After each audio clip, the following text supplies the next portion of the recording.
Kisah ini dimulai dengan seorang bos kriminal paling berkuasa dan ditakuti di wilayah timur bernama Abai. Di balik reputasinya sebagai gangster kejam yang disegani banyak orang, Abai ternyata memiliki sifat lembut yang jarang terlihat. Di rumah, ia menjelma menjadi sosok ayah dan suami yang penuh kasih. Setiap pagi, putri kecilnya selalu membangunkannya dengan tawa riang, sementara sang istri menyiapkan sarapan dan kopi hangat untuknya. Bagi Abai, momen sederhana seperti ini membuatnya seolah melupakan dunia kelam yang ia jalani di luar sana. Suasana pagi itu begitu hangat, penuh tawa dan kebahagiaan, sebuah ironi bagi pria sekeras Abai. Tak lama kemudian, putri mereka meminta izin untuk pergi ke rumah nenek bersama sang ibu. Abai mengizinkan, tapi dengan satu syarat, sang putri harus menyelesaikan pekerjaan rumahnya terlebih dahulu. Setelah itu, ia boleh melakukan apapun yang diinginkannya. Istri dan anaknya kemudian menyambut izin itu dengan gembira. That's the deal, okay? Yes, yes, I promise. Abai lalu melihat jam dan berkata bahwa sopir pribadinya sudah menunggu di luar dan ia harus segera berangkat lebih awal hari ini. See you later, Tom. You'll be good at school. Learn heaps. Begitu Abai pergi, istrinya baru sadar bahwa sang suami lupa membawa obatnya. Ia tahu bahwa Abai mengidap gangguan bipolar dan seharusnya rutin mengonsumsi obat untuk menstabilkan pikirannya, namun belakangan ini ia sering lalai. Di luar rumah, sopir pribadinya yaitu Kain sudah menunggu di dekat mobilnya. No, finish your smoke. Thanks, boss. Mereka pun masuk ke mobil dan mulai melaju di jalanan kota tanpa menyadari bahwa sebuah mobil polisi sedang mengikuti mereka dari kejauhan. Di tengah perjalanan, Kain menyadari sesuatu. Ia menoleh ke kaca spion dan memberitahu Abai bahwa ada mobil polisi yang membuntuti mereka. Abai bertanya bagaimana ia bisa tahu. Kain menjawab dengan tenang bahwa sebagai sopir berpengalaman, ia bisa menilai niat seseorang hanya dari cara mereka mengemudi. Menurutnya, mobil itu jelas milik polisi. Abai pun menantangnya untuk menunjukkan keahliannya. Kain segera menginjak pedal gas dan dengan manuver tajam berhasil membuat mobil polisi itu kehilangan jejak di tengah padatnya lalu lintas. Just lose those clowns. Yeah, once we hit the traffic. Morning, cocksuckers. Go!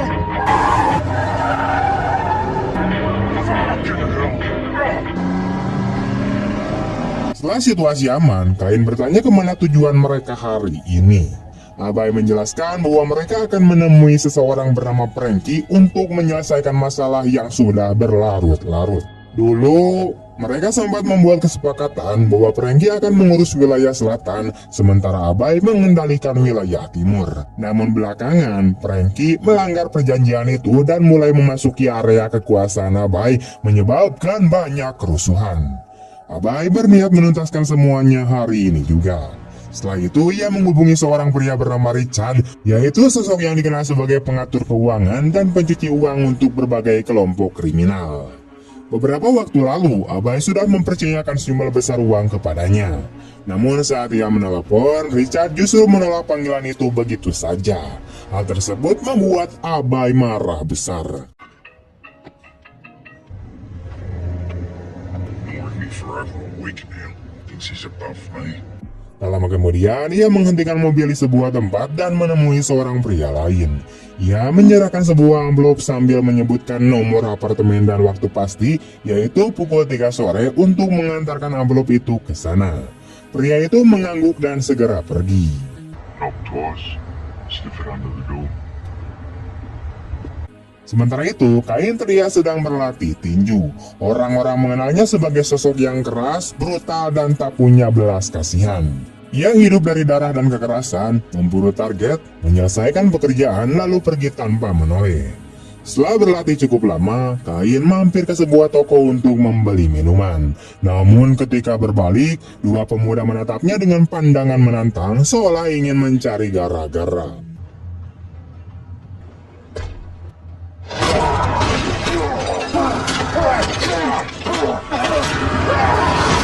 Dalam hatinya, Kain merasa darahnya mendidih, tapi ketika melihat ada 2 polisi di sekitar tempat itu, ia menahan diri dan memilih pergi. Ia tahu hari itu bukan waktu yang tepat untuk membuat kekacauan. Setibanya di gedung apartemennya, Kain sempat berpapasan dengan seorang pria asing. Tatapan mereka tajam seperti 2 hewan buas yang siap menerkam. Provincia Muda. Ива, пропусти парня. Okay. Tapi ketika seorang wanita lewat dan melihat mereka, keduanya langsung mengalihkan pandangan dan berpisah tanpa sepatah kata pun. Kain kemudian masuk ke apartemennya dan langsung mandi. Di sisi lain, pria yang tadi menerima amplop dari Abai kini tengah bersiap menjalankan tugasnya. Sesuai instruksi, tepat pukul 3 sore, ia tiba di depan pintu apartemen Kain dan menyelinapkan amplop itu di bawah pintu. Kain yang baru saja selesai mandi kemudian melihatnya, mengambil amplop itu dan membukanya. Di dalamnya terdapat foto Richard, orang yang sebelumnya menolak menjawab panggilan Abai. Tanpa ragu, Kain segera bersiap menjalankan misi barunya, menghabisi si Richard. Yeah, job guys, but down the next 24 hours. Sementara itu, Richard tengah berada di rumahnya. Ia menerima panggilan dari nomor tadi kenal, mengira itu telepon dari klien, lalu langsung menutup panggilan dan melanjutkan aktivitasnya. Saat ia mandi, ponselnya kembali berdering. Kali ini, sang istri yang melihat pesan masuk dan mendapati bukti bahwa Richard berselingkuh. Richard sempat mengatakan bahwa ia memiliki pertemuan penting hari itu, namun kini istrinya tahu bahwa pertemuan penting itu ternyata hanyalah kedok.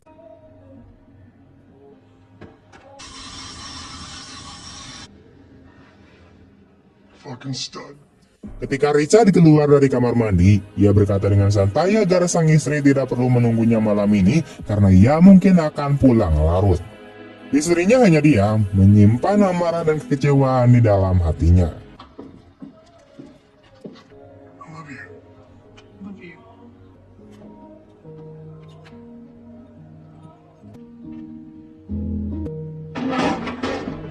Richard pun kemudian pergi menggunakan mobilnya untuk menemui wanita lain tanpa menyadari bahwa istrinya diam-diam mengikutinya dari belakang. Di waktu yang sama, Kain juga sudah berada di daerah itu membuntuti mobil Richard dari kejauhan. Di dalam mobil, Richard berbicara melalui telepon dengan wanita yang akan ia temui. Wanita itu terdengar cemas dan mengaku merasa bersalah karena dirinya sedang mengandung. Ia mengatakan bahwa hubungan mereka adalah sebuah kesalahan besar dan bila istri Richard sampai tahu, semuanya akan hancur. Namun Richard berusaha menenangkannya, berkata bahwa ia terlalu banyak pikiran dan meyakinkan bahwa istrinya tidak akan pernah tahu apapun. And she has no idea what's going on. Don't feel guilty. Please call Kelly. Sementara itu, istri Richard yang sedari tadi mengikuti mobil suaminya mulai menangis. Ia merasa dikhianati, hancur dan tidak tahu harus berbuat apa.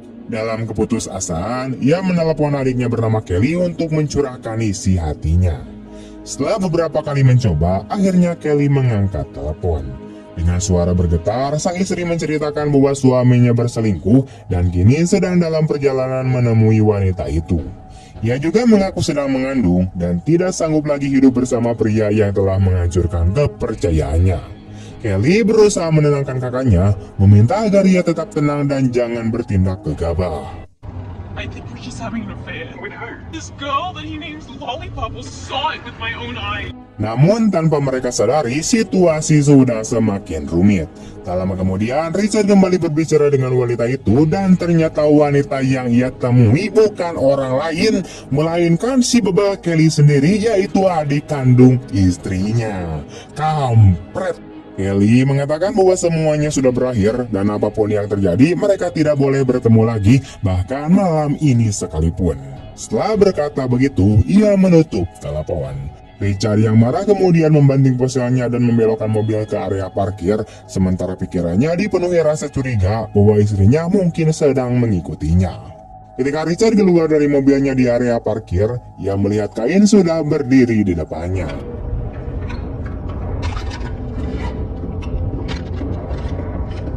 Richard seketika menyadari bahwa ajalnya sudah di depan mata. Namun tepat ketika Kain menarik pelatuk, Richard sempat menepis tangannya.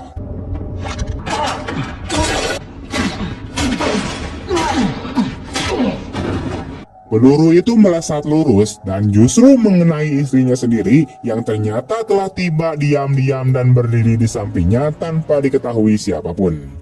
Melihat hal itu, Kain sangat marah. Ia tidak pernah berniat untuk membunuh wanita tak bersalah. Dalam kepanikan dan amarah, ia melepaskan 2 atau 3 tembakan lagi lalu segera kabur dari sana.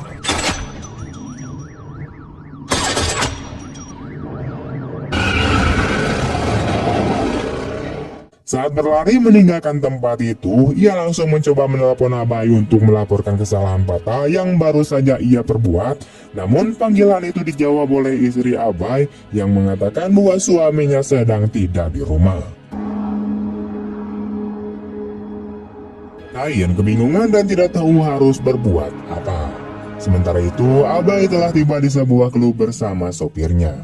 Di tempat inilah ia akan bertemu dengan si Frankie. Mereka menunggu beberapa saat hingga akhirnya Frankie datang bersama adik laki-lakinya.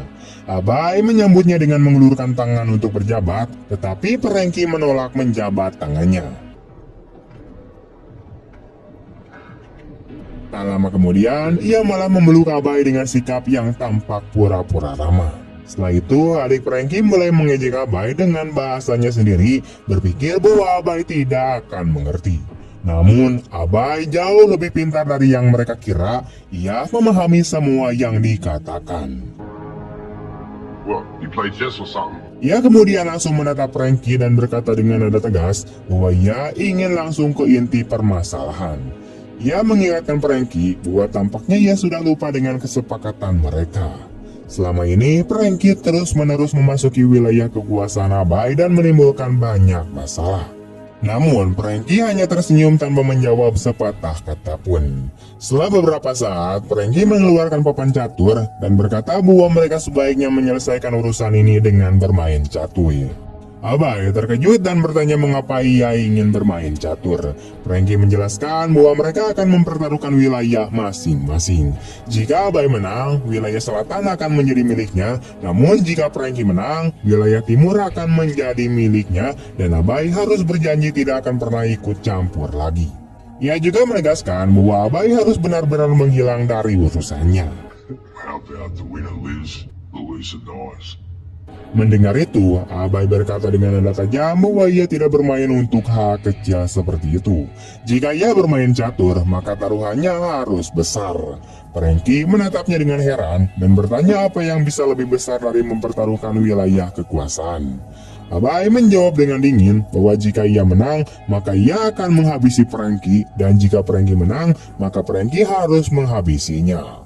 Hidup mereka yang akan menjadi taruhannya. Ia mengajak Frankie untuk segera memulai permainan itu. Frankie langsung marah mendengar ucapan itu. You for real, old man? You got dumb playing this game?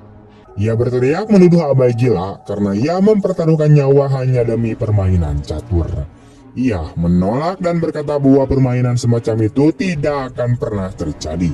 Ia pun berbalik dan mulai pergi bersama adiknya. Namun, para anak buah Abai segera menahannya dan memaksanya untuk duduk kembali. Frankie semakin geram dan berkata bahwa Abai seharusnya tidak mengira dirinya datang sendirian. Ia sudah memperkirakan bahwa Abai akan berbuat curang, sehingga sebelum datang, ia telah mengirim anak buahnya ke rumah Abai. Ia mengancam bahwa jika sesuatu terjadi padanya, anak buahnya akan menembak mati seluruh keluarga Abai. Karena itu, ia menyarankan agar Abai melepaskannya. Abai menatapnya dengan tatapan tajam dan bertanya apakah Frankie benar-benar berpikir bisa melukai keluarganya. Frankie menjawab yakin bahwa ia bisa. Mendengar itu, Abai menyuruh Frankie untuk menelpon anak buahnya. Frankie pun segera melakukannya.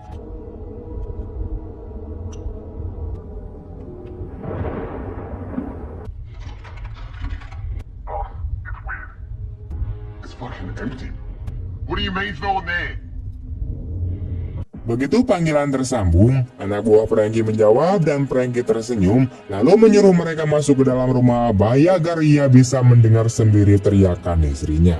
Para anak buah itu pun masuk ke rumah, namun setelah menggeledah seluruh ruangan, mereka tidak menemukan siapapun. Saat itu, mereka melihat sebuah kotak besar dan memberitahu Franky tentang temuan itu. Namun, begitu kotak tersebut dibuka, seketika terjadi ledakan besar. What's in the box?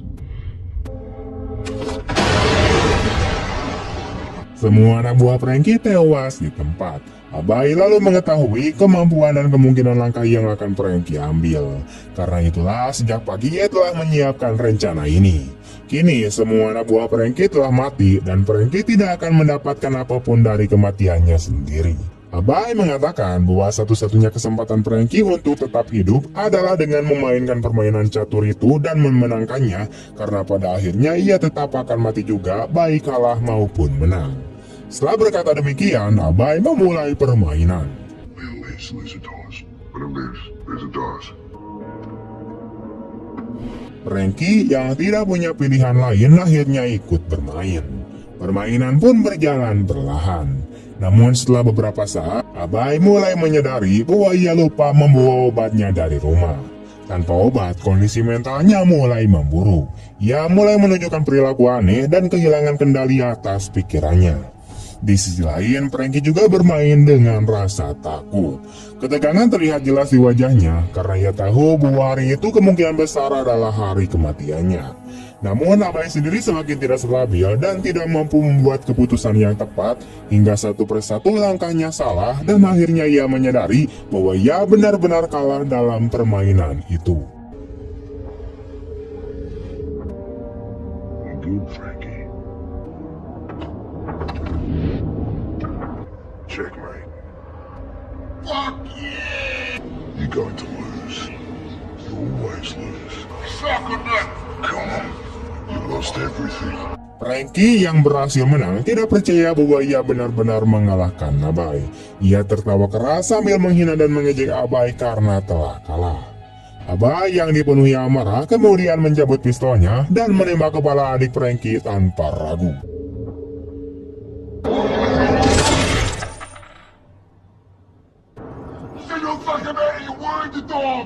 Setelah itu, ia berdiri sambil memaki dan berteriak kepada Franky.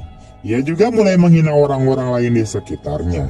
Semua orang yang ada di sana mulai ketakutan dan merasa bahwa sosok yang mereka lihat bukan lagi Abai yang mereka kenal, melainkan seseorang yang berbeda sama sekali.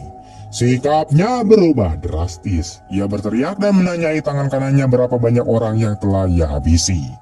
Orang kepercayaannya itu ketakutan dan dengan panik menjawab bahwa mereka telah membunuh banyak orang, bahkan tidak pernah menghitung jumlahnya. Mendengar jawaban itu, Abai langsung menembak lehernya tanpa ampun. We're all monsters.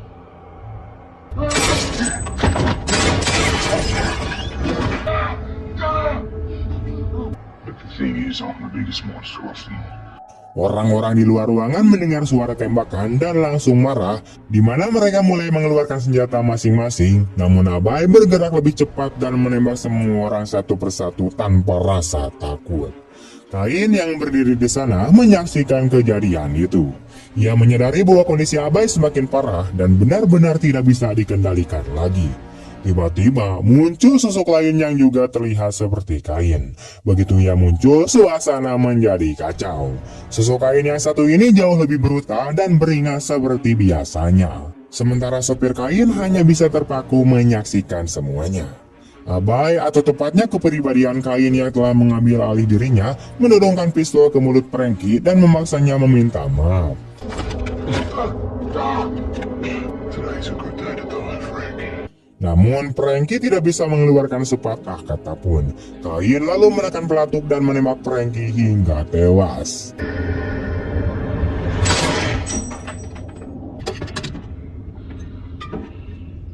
Kini hanya tersisa dua orang, yaitu Kain yang kejam dan Kain sang sopir. Sosok Kain yang brutal itu mendekati Kain sopir dan menyuruhnya untuk mengambil senjata. Ketika ia menolak, Kain yang brutal memukulinya hingga tersungkur, lalu menyerahkan senjata itu kepadanya. Kain sopir kemudian berdiri sambil memegang pistol, sementara kain yang brutal mengatakan bahwa ia akan menghitung sampai 3 dan setelah itu kain sopir harus menembak. Jika tidak menembak, maka ia sendiri yang akan menembak.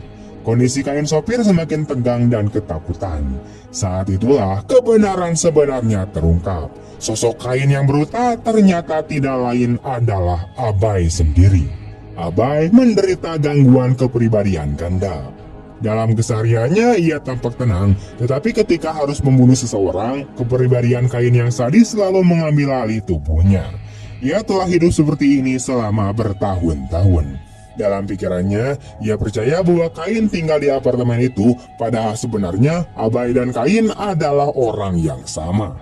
Setiap hari pada pukul 3, Abai berubah menjadi sosok Kain.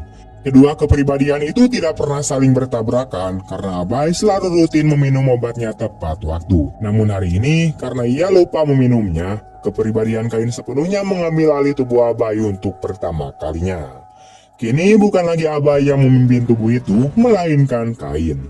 Kini bukan lagi Abai yang memimpin tubuh itu, melainkan adalah Kain. Sopirnya hanya bisa terpaku, tidak tahu apa yang harus dilakukan.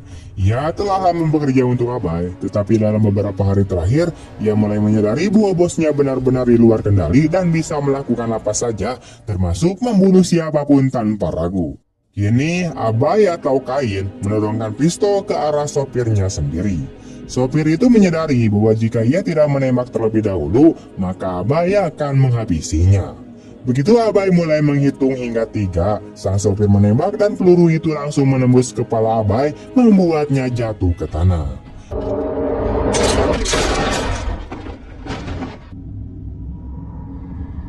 Kain sang sopir kemudian menghela napas lega, dan di sanalah kisah ini pun berakhir.